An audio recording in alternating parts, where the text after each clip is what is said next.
जैसे कि last episode में हमने देखा कि ज़ाओ फैन बी याओ से बात करके वापस चला गया था और बी याओ को ज़ाओ फैन की ये बात कि उसे फ्लास्क के आंसू भी नजर आ रहे हैं ये बहुत पसंद आई थी।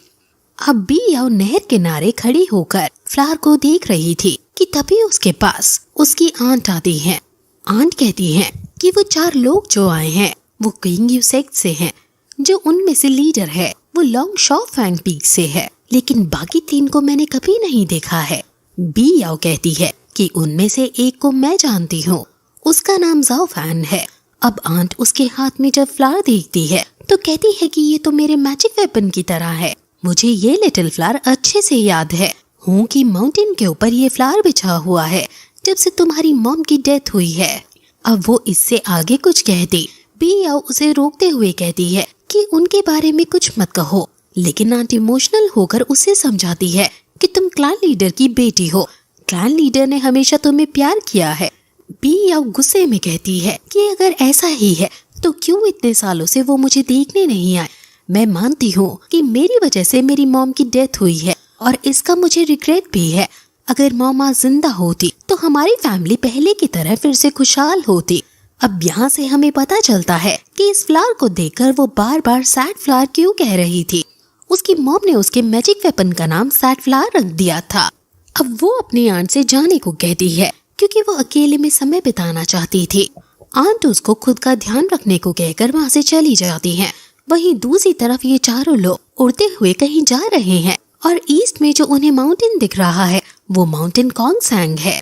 यहाँ से वो 3000 माइल्स दूर है। वो पूरा रेड से भरा हुआ माउंटेन है जहाँ कई सारे डेमन स्पिरिट हैं। 800 साल पहले वो डेमन्स के मिलने की जगह हुआ करती थी, लेकिन अब यहाँ क्या है वो बहुत रहस्यमयी है और ये वही जा रहे हैं। ये लोग 10 दिनों से उड़ते जा रहे हैं और अब ये पहुँचने ही वाले हैं। वहाँ इन्हें इंसेंस वैली और तियानी टेम्पल के लोग भी मिलेंगे। अब थोड़ी देर में वो फाइनली कोंगसैंग माउंटेन पहुँच ही जाते हैं। अब वो जैसे ही उतरते हैं बहुत सारे चमगादड़ उन पर हमला कर देते हैं। ये कोंगसैंग माउंटेन बैट है जिनको ह्यूमन ब्लड काफी पसंद होता है और फिर तभी उन्हें 1000 बैट केव दिखती है। ये बैट्स बहुत सारे थे इसलिए इन्हें लड़ने में काफी दिक्कत हो रही है, लेकिन तभी उन्हें एक आवाज सुनाई देती है कि ये बैट्स लाइट से डरते हैं। वो तुरंत फिर चमकने वाली शील्ड क्रिएट करते हैं जिससे बैट्स वहाँ से डरकर भाग जाते हैं। और फिर वहाँ तभी त्यानई टेम्पल और इंसेंस वैली के कई सारे 3 मॉन्क और 2 वॉरियर आते हैं। ये दोनों आपस में एक दूसरे को ग्रीट करते हैं और अब ये केव के अंदर जाने का डिसाइड करते हैं। असल में ये जगह डेमन से भरी हुई है और वो बैट्स तो केवल एक प्रकार के डेमन्स ही थे। यहाँ इनका सामना कई सारे डेमन से होगा और इनका काम डेमन्स को मारना ही है। मॉन्क सभी को केयरफुल रहने को कहते हैं क्योंकि आसपास एकदम से काफी सन्नाटा आ गया है। एक मॉन्क ज़ाओ फैन से कहता है कि आगे खतरा है, इसलिए तुम चाहो तो हमारे पीछे चल सकते हो। ज़ाओ फैन ये देखकर हैरान हो जाता है और मॉन्क से पूछता है कि क्या आप मुझे जानते हो। मॉन्क कहता है कि तुमने टूर्नामेंट जीतकर अपना नाम 7 मेरिडियंस में बना लिया है। ये सुनकर ज़ाओ फैन शर्मा जाता है और वो लोग आगे बढ़ते हैं और वो गुफा की गहराइयों में पहुंच जाते हैं। ज़ाओ फैन कहता है कि जब वो छोटा था तब उसने ऐसी केव्स देखी थी। ये केव भी बहुत अंधेरी और गहरी है, इसलिए हमें सावधान होना होगा। मॉन्क कहता है कि तुम्हें अपना बचपन अभी भी अच्छे से याद है। ज़ाओ फैन बचपन की यादों को सुनकर थोड़ा उदास हो जाता है क्योंकि बचपन में ही उसकी माँ बाप मर गए थे, लेकिन तभी वहाँ एक हलचल होती है और सभी अपने हथियार निकाल लेते हैं। सीनियर लाइट से आसपास देखने की कोशिश करते हैं और उसे पता चल जाता है कि यहाँ कोई डेमन प्रैक्टिशनर मौजूद है। फिर वो तुरंत उनकी आंखों से ओझल हो जाता है। मॉन्क अलग अलग ना होने को कहता है क्योंकि अगर सब अकेले हो गए तो वो हमें मार सकता है।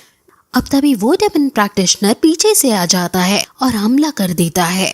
ज़ाओ फैन अपनी मैजिकल वेपन को निकालकर खड़ा हो जाता है, लेकिन हर जगह धुआं होने की वजह से वो कुछ नहीं देख पा रहा होता। लेकिन तभी अचानक डेमन प्रैक्टिशनर ज़ाओ फैन के आगे आ जाता है। ज़ाओ फैन अपने वेपन का यूज करके उसे बचाने की कोशिश करता है और उनमें फाइट होने लगती है। ज़ाओ फैन पूछता है कि आखिर तुम कौन हो। वहीं दूसरी तरफ सीनियर लोग दूसरे डेमन प्रैक्टिशनर से लड़ रही है। यहाँ कई सारे डेमन्स एक साथ आ गए हैं और ना चाहते हुए भी ये सभी लोग अब अलग अलग हो जाते हैं। सभी लोग डेमन से लड़ने की कोशिश कर रहे हैं, लेकिन डेमन्स काफी ज्यादा स्ट्रॉन्ग है, इसलिए वो भारी पड़ते हुए नजर आ रहे हैं। अब डेमन बॉस आता है जो कहता है कि क्या इंसानों के पास यही उनके 20 वॉरियर बचे थे? क्या उनके पास और कोई नहीं बचा जो बच्चों को लड़ने के लिए भेज दिया? इसका नाम ब्लड बॉस है और क्वीन यूसेक की इस टीम का लीडर कहता है कि अभी तक तुम जिंदा हो। ब्लड बॉस कहता है कि मेरे जिंदा होने की खबर बाहर तक नहीं जाएगी क्योंकि मैं तुम्हें यही मार दूंगा। अब ये कहकर वो तुरंत इन पर हमला कर देता है। ये डेमन्स इनको पीट रहे होते हैं क्योंकि ये काफी शक्तिशाली हैं और इसी बीच एक डेमन ज़ाओ फैन को पीछे से पकड़ लेता है और उसका खून चूसने के लिए तैयार हो जाता है। वो ज़ाओ फैन के गर्दन पर हमला करके उसका खून चूसने लगता है और ज़ाओ फैन खुद को छुड़ाने की काफी कोशिश करता है, लेकिन हर एक कोशिश नाकाम हो जाती है। इसलिए जब वो बेहोश होने ही वाला होता है कि तभी वो अपने मैजिकल वेपन को बुलाता है और उसको डेमन की छाती में दे मारता है। ये मैजिक वेपन उसको लगते ही उसके अंदर विस्फोट होने लगता है और उसकी बॉडी सुन पड़ जाती है। इस डेमन का नाम लाओ सान है और ब्लड बॉस ये देखकर कि लाओ सान कुछ मूवमेंट नहीं कर पा रहा है हैरान हो जाता है और फिर यहीं ये एपिसोड खत्म हो जाता है।